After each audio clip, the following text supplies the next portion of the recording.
ดีพ่อแม่พี่น้องยินดีต้อนรับเข้าสู่ซ่องยายน้อยคนบ้านวันนี้ยายจะมาปาดมะม่วงสุกกินมะม่วงหน่อยใหญ่ปาดมาแล้วมันละอยากแมงพอมันสุกขาต้นมันอยากแมงยายก็เลิ่งแล้วปาดเบิ่งมันยังเหลือเท่าใดก็ยังเหลือเท่านั้นสิได้มันเป็นแมงก็เรียนนั่นแหละปาดไปกับมีแต่แมงมันเป็นมันสุกขาต้นเป็นแบบนี้ม่วงอันนี้อยากเบิ่งกันไปยาวๆเด้อ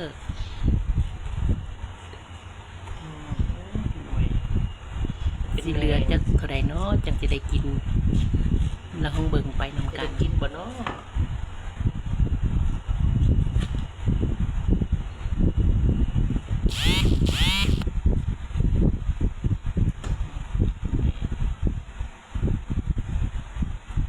มะม่วงแมงเมืองใหญ่น่ะเป็นแมง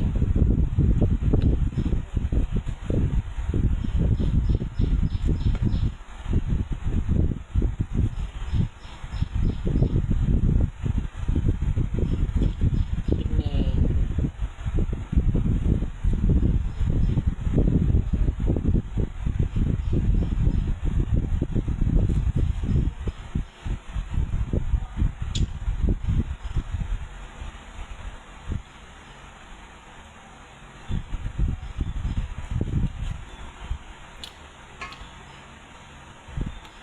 ในตัวนี้ในตัวนี้แมง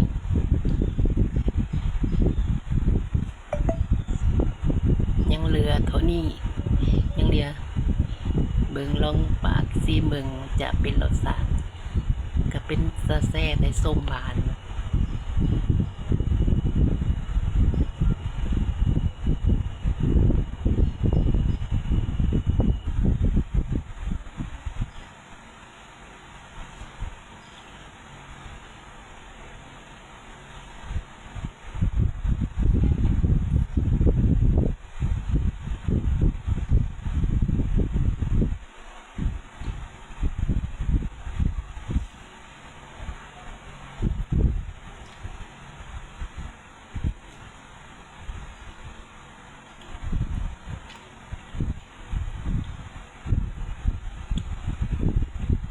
ม่วงแก้ว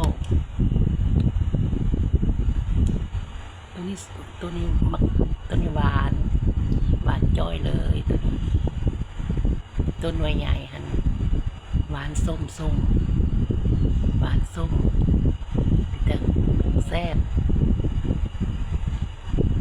เบิ่งกันไปยาวๆเด้อ14เอาภาพบรรยาย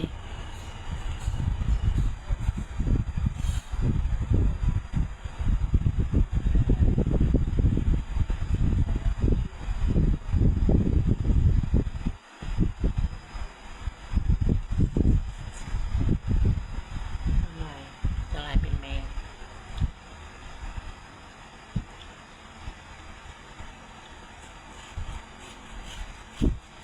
ให้มันสุกคาต้นเลยมันอยากเป็นแมงมีแมงได้สุกคาต้น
แก้วตัวนี้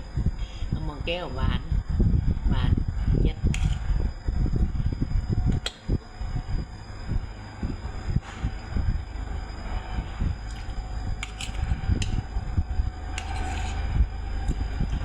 อันนี้มะม่วง